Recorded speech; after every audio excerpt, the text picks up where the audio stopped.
Sejam todos muito bem-vindos, caros alunos da nossa turma de novos membros da Primeira Igreja Batista no Andaraí, deste ano de 2021. Vamos dar continuidade ao nosso curso com mais uma aula. E a aula de hoje é a de número 4. E nós vamos estudar o conteúdo da página número 5, né? Eu quero compartilhar com vocês a nossa tela, da onde nós vamos colocar os nossos slides. Tá bom assim? Então, vamos lá. Nós fazemos parte do curso de novos membros da Primeira Igreja Batista no Andaraí. Ok? A nossa aula é de número 4, é continuação da aula número 3. Né?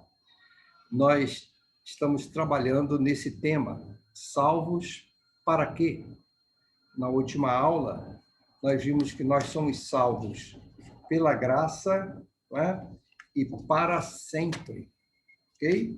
Nós somos salvos pela graça e para sempre. E hoje nós vamos estudar o senhorio e a missão da igreja. O senhorio e a missão da igreja. Eu gostaria que você estivesse atento, você tem a sua apostila aí, não é? Nós já disponibilizamos para você, e você estivesse acompanhando a primeira questão, que é a questão que está baseada nesse versículo de Romanos, capítulo 12, versos de 1 ao 2, que passo a ler. Portanto, irmãos, rogo-lhes, pelas misericórdias de Deus, que se ofereçam em sacrifício vivo, santo e agradável a Deus. Este é o culto racional de vocês. Não se amoldem ao padrão deste mundo, mas transformem-se pela renovação da sua mente, para que sejam capazes de experimentar e comprovar a boa, agradável e perfeita vontade de Deus. Se você deseja experimentar na sua vida a boa, agradável e perfeita vontade de Deus, você precisa estar atento às recomendações da palavra do Senhor nesse texto. O Senhor está rogando a nós, para que nós nos ofereçamos. Nós nos ofereçamos em sacrifício vivo e não morto. Antigamente, as pessoas, na religião judaica e outras religiões, eles apresentavam sacrifícios mortos, normalmente de animais, e alguns casos muito raros também de seres humanos, que eram sacrificados e mortos para serem apresentados como oferendas aos seus falsos deuses. O nosso Deus não quer saber de oferta morta, não. O nosso Deus quer oferta viva. Então você se oferece, você é o sacrifício vivo. Ele quer você vivinho, com todas as suas capacidades físicas, mentais, emocionais, tudo para o serviço dele. Ele quer te usar nesse mundo. Ele quer que você seja um servo dele, com saúde e com alegria, com motivação. Ele quer usar a sua capacidade. Então, o que Deus roga a você? Que você se ofereça. Só você pode fazer isso. Senhor, eis-me aqui, usa-me. Eu estou me entregando em sacrifício vivo. Eu sou uma oferta para o Senhor. Santo, ou seja, separado só para Ele. Você não pode se sacrificar a dois senhores. Você tem que se oferecer somente a Ele. Esse sacrifício é que agrada a Deus.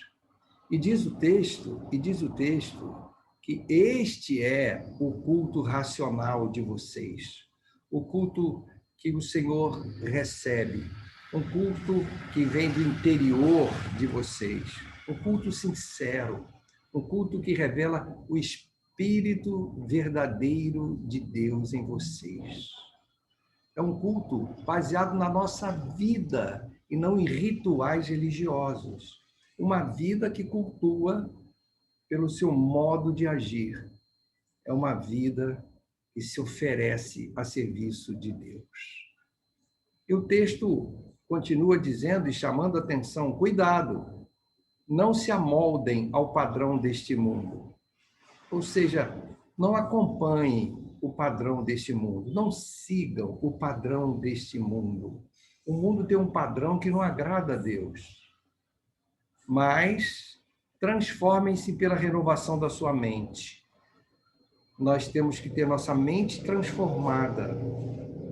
Só assim nós vamos verdadeiramente viver como Deus quer que a gente viva, em sacrifício a serviço dele, e nós não vamos seguir os conceitos e o padrão deste mundo, que a nossa mente foi renovada. E aí sim, mente renovada por Deus, em sacrifício vivo, santo e agradável a Deus, ela vai experimentar na sua vida o que há de melhor, a boa, agradável e perfeita vontade de Deus. É assim que Deus quer que você viva, ok? Vamos então à primeira questão. Lendo Romanos 12, de 1 a 2, aprendemos que Deus quer que cada um de seus seguidores ofereçam seus corpos em sacrifício vivo, santo e agradável a Ele, que é a base do verdadeiro culto que Deus aceita. Então, a base do verdadeiro culto é isto. É quando nós nos oferecemos. Não adianta estar dentro de um templo, cantando, seguindo rituais, mas quando você sai do templo, você esquece que o seu corpo, a sua vida, é um sacrifício constante para o Senhor. Um sacrifício vivo. Ele quer te usar. Você é dele e para ele. Amém? Vamos então para a seguinte. Questão número 2. Deus está em Tito, capítulo 3, versículo 5. Olha que versículo importante.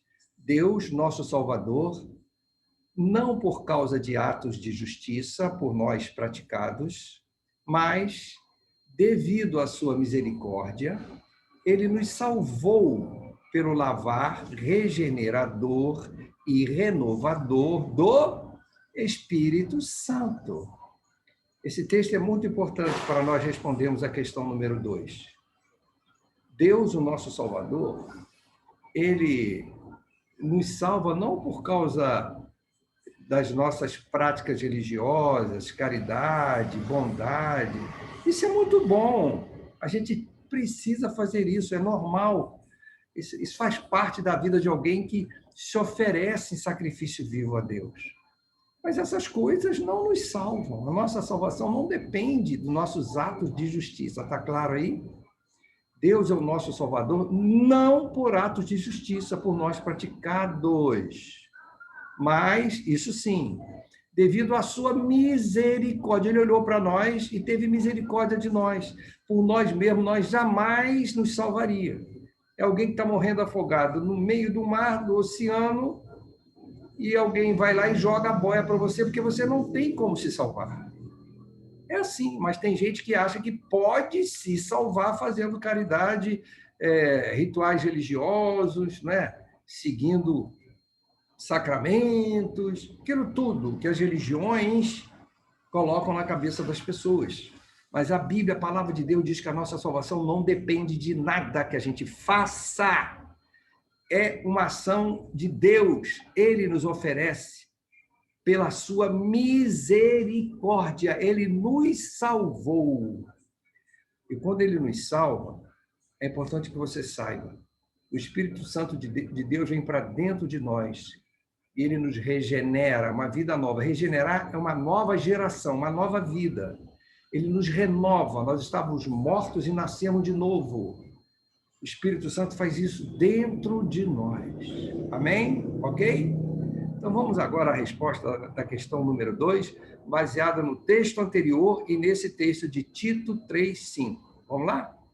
Diz assim: o texto anterior de Romanos 12, 1, 2, diz ainda que o salvo não deve seguir o padrão, ou seja, os conceitos deste mundo, mas sim ter uma conduta dirigida por uma mente transformada e regenerada pela ação do Espírito Santo, conforme o texto que acabamos de ler. Tito 3:5 acima. Ok? Compreendido? Tudo certinho? Vamos para a pergunta 3, a questão 3. Vamos lá. 1 Timóteo 2:4 diz assim: antes de tudo, diz a palavra de Deus, recomendo que se façam súplicas, orações, intercessões e ação de graças por todos os homens. Então, Deus está mandando a sua igreja, né? Cada um de nós, orarmos pelas pessoas, orarmos. E ele continua dizendo, essa oração, essas intercessões, essas súplicas, ações de graças, tudo isso, por todos os homens, mas ele continua dizendo, pelos reis e por todos os que exercem autoridade. Se nós queremos viver num país mais feliz e tranquilo, nós temos que orar pelas autoridades. Naquela época eram os reis. Hoje, no nosso caso, é presidente, ministros, não é? Os líderes do legislativo, do judiciário. Nós precisamos orar pelos governadores, os prefeitos, não é? Pelas autoridades, para que tenhamos uma vida o quê? Tranquila e pacífica. Então, orar pelas autoridades é uma recomendação que o cristão deve praticar com toda a piedade e dignidade. Isso é bom e agradável perante Deus. Deus gosta disso, de quem ora, né? Isso é bom e agradável perante Deus, nosso Salvador. Agora, olha aqui, que frase importantíssima. Ele continua dizendo, esse Deus, nosso Salvador, que deseja, olha só,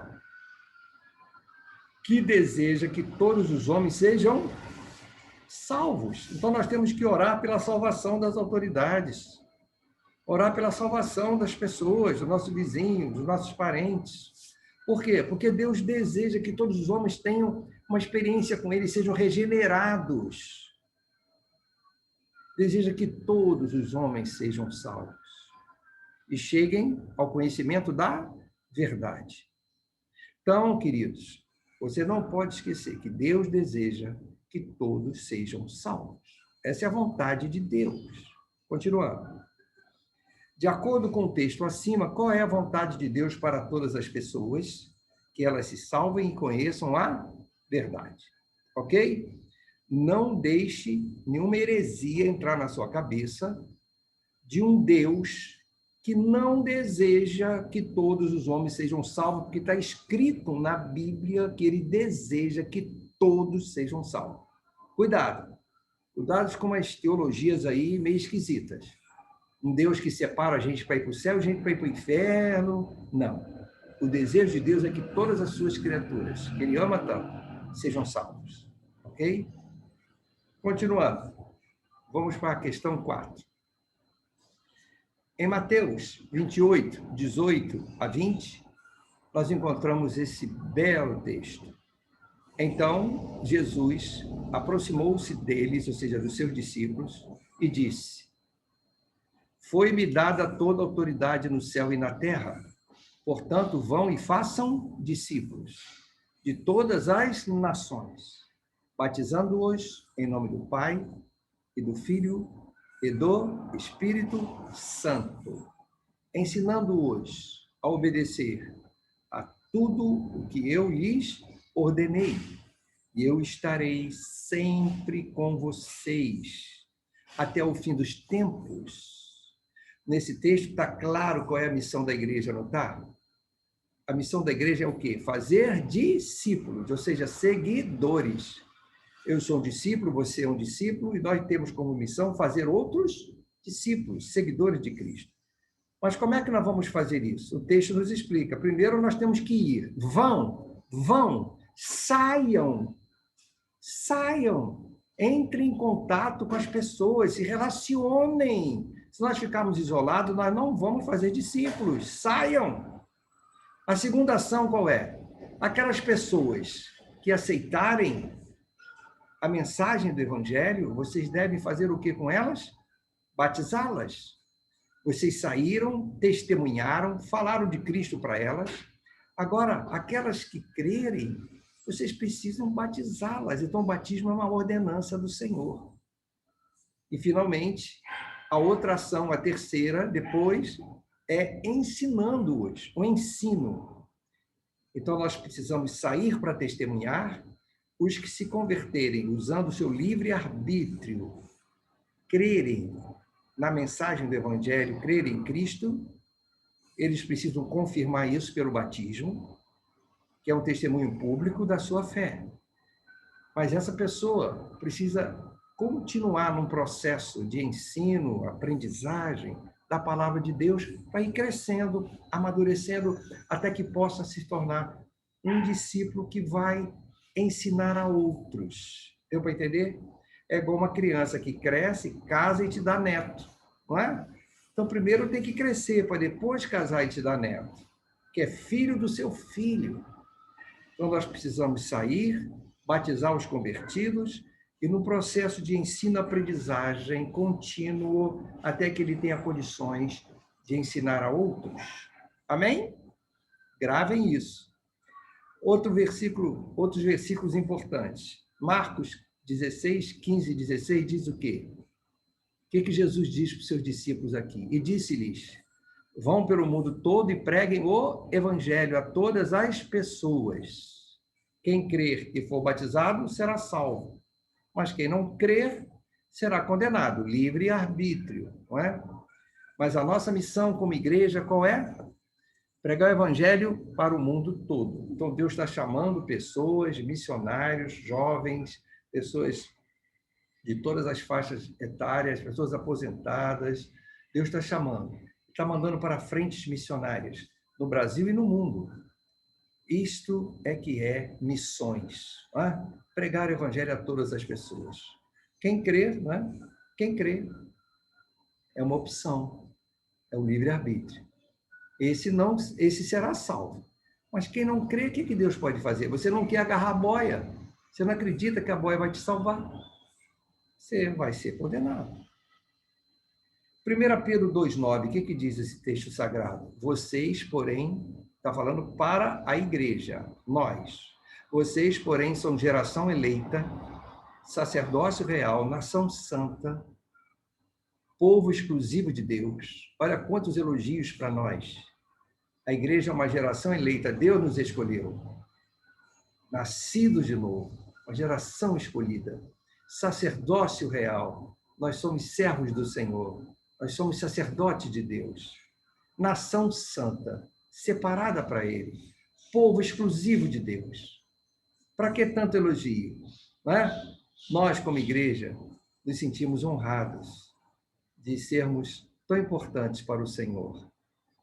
Mas Ele tem uma missão para nós, para anunciar as grandezas daquele que o chamou das trevas para a sua maravilhosa luz. Então, qual é a nossa missão? Anunciar as grandezas de Deus, anunciar as maravilhas de Deus. Porque um dia eu ouvi Ele me chamar, quando eu ouvi o Evangelho, entreguei minha vida a Ele, e Ele me tirou das trevas e me levou para a sua maravilhosa luz. Há um momento na nossa vida que a gente sente Deus nos chamando, a mensagem está nos incomodando, e a gente então se entrega, e a gente sai das trevas e passa a viver na maravilhosa luz do Senhor. Amém? Outro texto da questão número 4. Essa questão tem muitos textos. Atos 1:8. Mas receberão poder quando o Espírito Santo descer sobre vocês, e serão minhas testemunhas em Jerusalém, em toda a Judeia e Samaria e até os confins da terra. O que esse texto está dizendo? Que nós, quando seguimos a Cristo, entregamos nossa vida ao Senhor, nos tornamos seus discípulos, nós recebemos um poder que é dado pelo Espírito Santo. E esse poder que é dado pelo Espírito Santo nos capacita a testemunhar de Jesus. Sem esse poder do Espírito Santo, nós não conseguimos. Nós somos carnais, mas com o Espírito Santo em nós, ele nos dá a capacidade, pelo seu poder, de nos tornarmos testemunhas de Cristo. E começamos a anunciar às pessoas que nos cercam que Jesus transformou nossa vida, nos deu uma nova vida, né? A partir de Jerusalém, ou seja, de mais próximo para os mais distantes, né? Jerusalém, Judeia, Samaria e até os confins da terra. Deus ama todas as nações, todas as famílias. Ele quer que nós sejamos suas testemunhas. Amém? 2 Timóteo 2,2 diz o quê? Portanto, você, meu filho,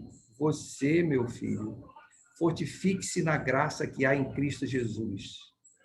E as coisas que me ouviu dizer na presença de muitas testemunhas, confie a homens fiéis, que sejam também capazes de ensinar aos outros. Então, a palavra está dizendo para você, o que você ouvir da palavra, o que você aprendeu da palavra, você deve fazer o quê com tudo que você está ouvindo e aprendendo da palavra de Deus?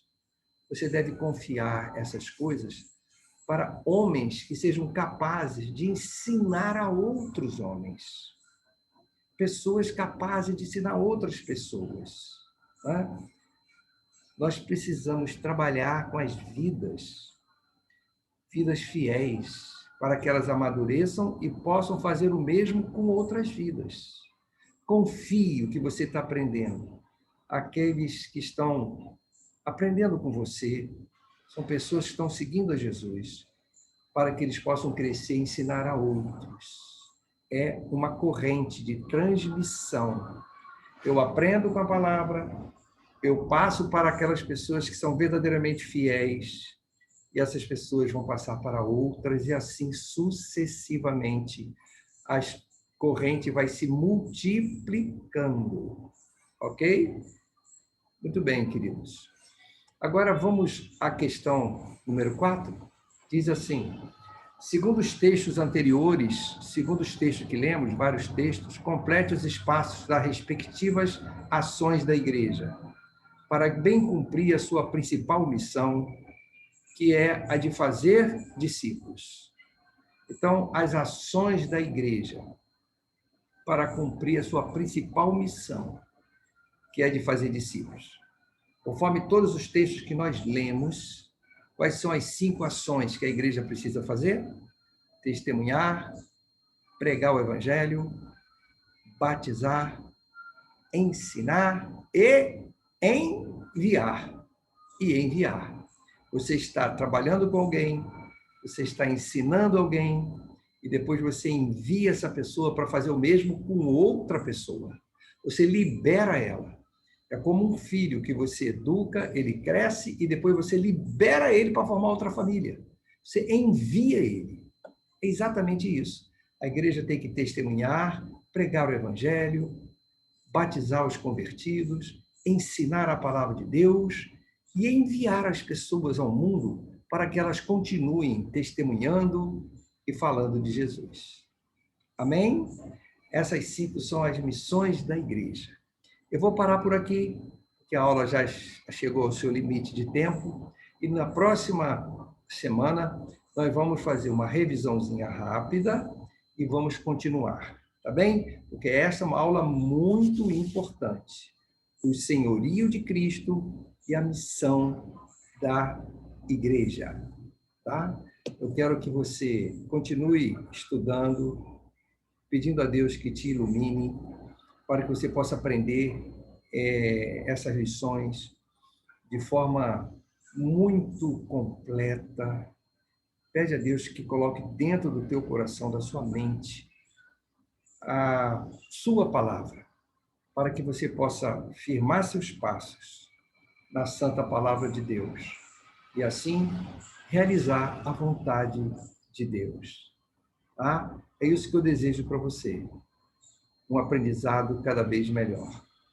Um abraço, uma semana protegida e amparada pelo Senhor. Se Deus assim permitir, no próximo sábado, né? Aliás, melhor, no próximo domingo estaremos juntos outra vez, tá bem? Todo domingo, às 4 horas, nós vamos disponibilizar esse conteúdo para você. Estude bastante. Um abraço, fique na paz.